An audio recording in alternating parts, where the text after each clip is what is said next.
আমরা এখনো সরকারের পক্ষ থেকে অফিসিয়ালি কোনো নির্দেশনা প্রাপ্ত হয়নি, তবে সরকারের নির্দেশনা অনুযায়ী আমরা নির্বাচন সংক্রান্ত দায়িত্ব পালন করি। এটা আপনারা জানেন, পুশিনের বিষয়ে আমাদের সীমান্ত বর্ডার গার্ড বাংলাদেশ এবং কোস্টগার্ড তারা সতর্ক এবং সচেষ্ট আছে।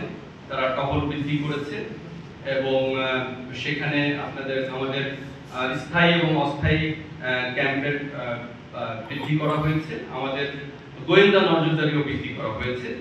তো এই বিষয়ে সেনাবাহিনী অন্তর্ভুক্ত হওয়ার মতো বিষয় এখন অনুভূত হয়নি। সেনাবাহিনী আপাতত এই বিষয়ে বিজিবি এবং কোস্টগার্ড বিষয়টি নিয়ে কাজ করছে।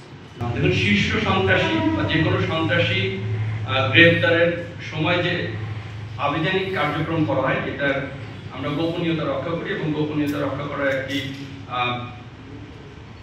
বিষয় থেকে আমরা পরবর্তীতেও এই ধরনের যে কোনো সন্ত্রাস বা শীর্ষ সন্ত্রাসী গ্রেপ্তারের সময় আমাদের এই যে আবেদনিক কার্যক্রম এটা অব্যাহত থাকবে। সেটি প্রত্যাহার করা হয়েছে এবং বিপুল পরিমাণ পুলিশ সেখানে যাতায়াত করছে।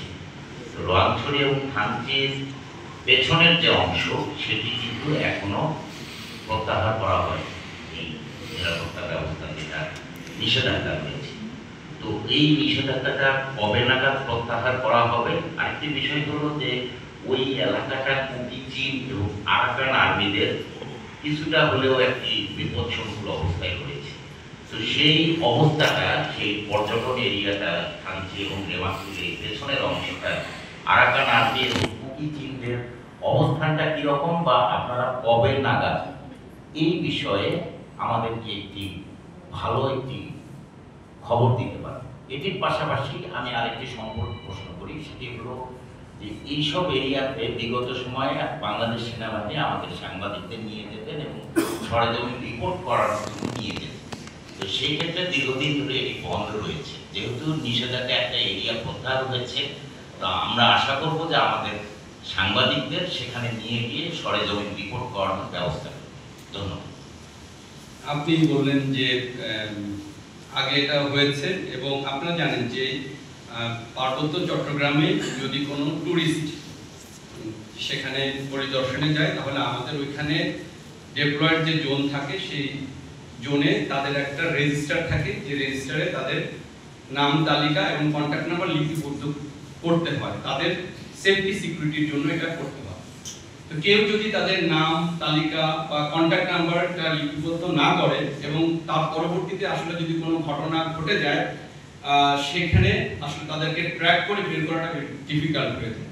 তো সঙ্গত কারণেই যে এলাকায় এখন আপনার নিরাপত্তাজনিত বিঘ্নিতজনিত কারণে সেখানে নিষেধাজ্ঞা রয়েছে, আমরা আশা করছি যে আমাদের নিরাপত্তা বাহিনী তারা কাজ করছে এবং অতি শীঘ্রই এই নিষেধাজ্ঞা প্রত্যাহার করা হবে। আর আপনি দ্বিতীয় অংশে যেটা বললেন যে সাংবাদিকদের নিয়ে সেখানে, এই বিষয়ে আমাদের চিন্তা ভাবনা আছে। ভবিষ্যতে হয়তো আমাদের ওইখানে ডেপ্লয়েড যে ডিভিশন আছে তারা হয়তো বিষয়ে চিন্তা ভাবনা করবেন এবং আপনারা একটা পজিটিভ ফলপ্রসূ কিছু দেখতে পাবেন। ধন্যবাদ।